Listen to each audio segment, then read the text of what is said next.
salaamaaleykum waa Jàppo Prod maa ngi leen di nuyu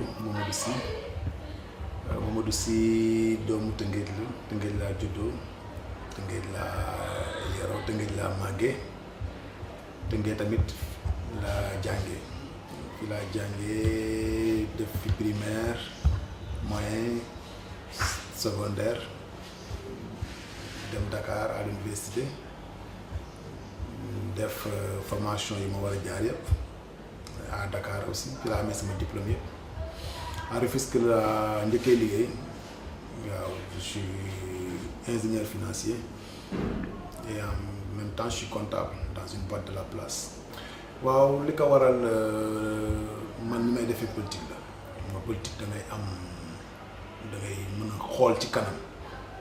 nga xool sa environnement xool sa entourage xool sa localité xool sa milieu en quelque sorte lu mu laaj nga def ko du moment que j'ai dit que du ma ànd ak le camp présidentiel waa Benno Bokk Yaakaar bon Guirassy laa choisiroon pour ànd ak les élections présidentielles comme que Guirassy a été recalé man je ne voyais pas l'intérêt may dem di rejoindre beneen coalition vu que du loo xam ne da ngay tëb rek dem ci parce que da nga koy préparer avec les moyens préparer avec l'environnement est-ce que environnement bi loolu lañ bëgg loolu la bëgg est-ce que yow ñi la sopp est-ce que yow ñi la bëgg est-ce que yow ñi ngay àndal loolu lañ bëgg loolu aussi ce sont des questions que je me suis posées ma taxaw seetlu mais non du nii c'est pas comme ça c'est pas aller pour aller non booy dem tamit da nga koy gëm nga bëgg ko moo tax ma taxaw ne du ma dem pas jàppale sax la coalition gagnante mais je vais pas m'investir du ma jël sama image di ko coller par rapport ak loolu te c'est un choix que j'ai fait et j'ai assumé ça waaw bon bi élection yi jàllee gis nañ li xew juste que on n'était pas prêt man loolu laa ko jàppee on n'était pas prêt parce que le temps était trop court xam nga te ñi ngay àndandool pour dem xeex pour les présidentielles du ma ne xamoo leen mais dese ngeen am benn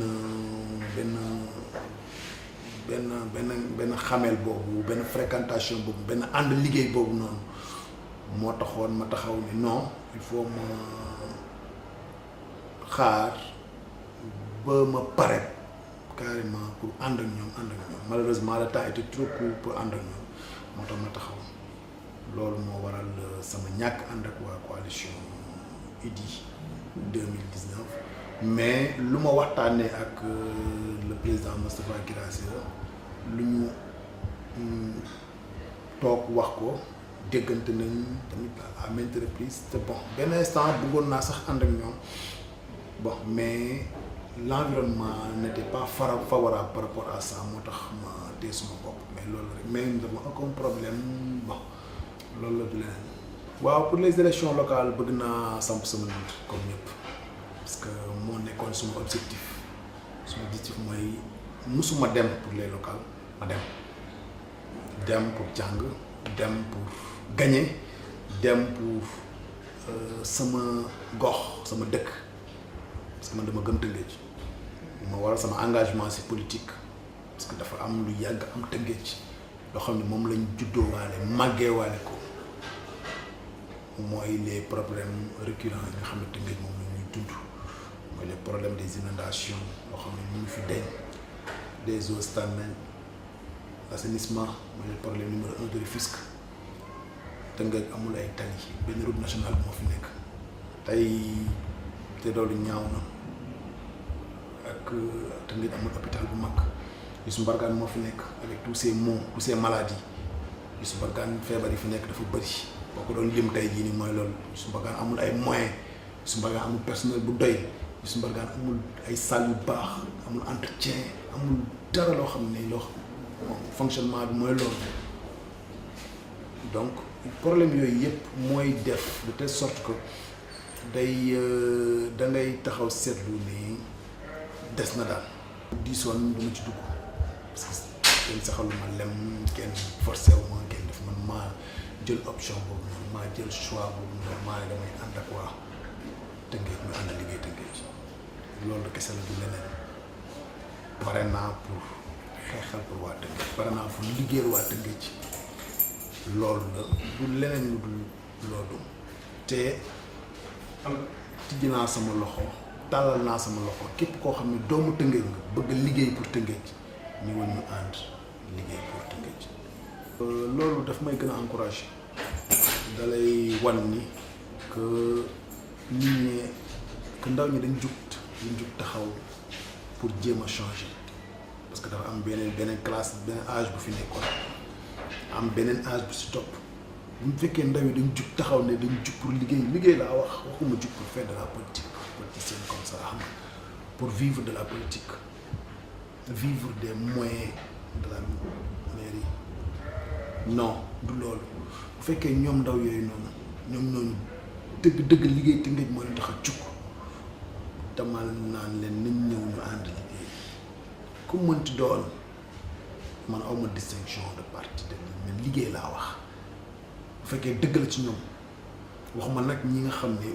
politique mooy seen métier suba ngoon guddeeg bëccëg politique intérêt askan wi intérêt population bi lijjantiwuñu ko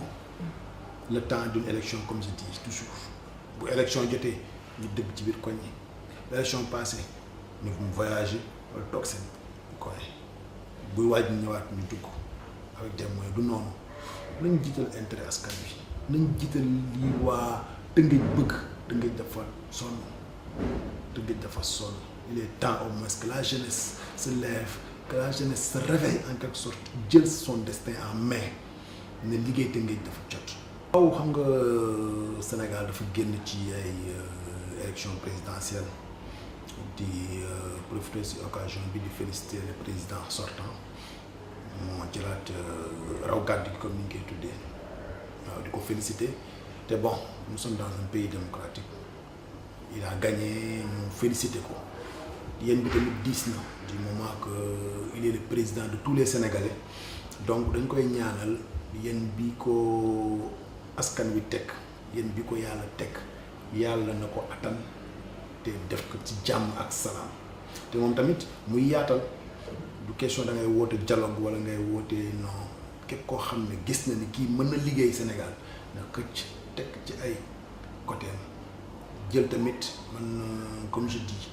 mettre les hommes à la place qu'il faut ñu liggéey Sénégal moo ñu ñor leneen ñor ñu du liggéey Sénégal donc du moment que liggéey Sénégal moo ñu ñor nañu rafetal lépp ku nekk jàpp fi nga war a jàpp Sénégal jëm kanam te ñu dindi affaire de parti dindi affaire d'intérêt personnel loolu moo ñu tardeel ñu comme ni ñu koy waxee nañu rafetal xol yi àndandoo liggéey réew mi dafa jot ñu ànd liggéey réew mi ndaw yi dañu war a xam dara ñoom dañu yor benn arme bu fatal ko moom ci arme bu moom seen carte électeur parce que boo wéetee ci urne yi yow yaay tànn ki la neex nga votel ko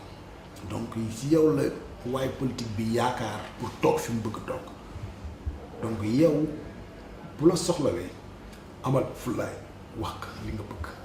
te boo tolloo ci jëf tamit defal loo xam ne dalay amal njëriñ loolu la rek du leneen tey di leen wax ne nañ dem liggéey man duma tàyyi di insister ci jeunes di leen ñaax ñu liggéey mu ngi tàmbalee ci jàng boo jàngee mën li ngay mën def li ngay war a def jaar fi nga war a jaar am sa liggéey doo sonn doo sonal kenn nañu delloo liggéey dellu jàng it te it toujours ñuy fàttaliku lenn li mooy suñu waajur nañ dellu tamit ci waajur yi ci wax dellu ci diine ji loolu daal laa am lu may wax ndawi je suis Rufisquois donc du moment que j'habite à l'est te je vote à l'est te je veux la mairie de l'est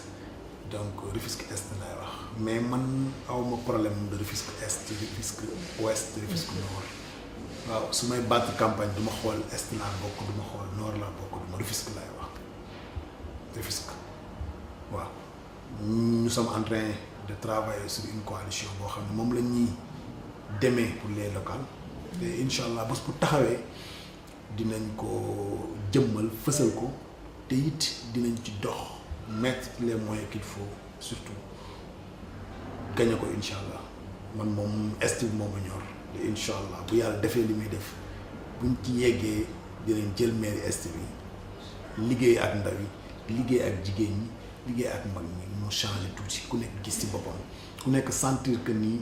que il est temps changement am loolu la rek dafa jot depuis 10 ans y a un maire qui est là et rien n'a changé du tali bu bees du école bu bees du dara lu bees Guy Marius waroon na am lycée bu amul lycée waroon na am ay collège wala mu am leneen ak leneen ak leneen à l'est aussi il faut que ça change il faut que ça change donc nag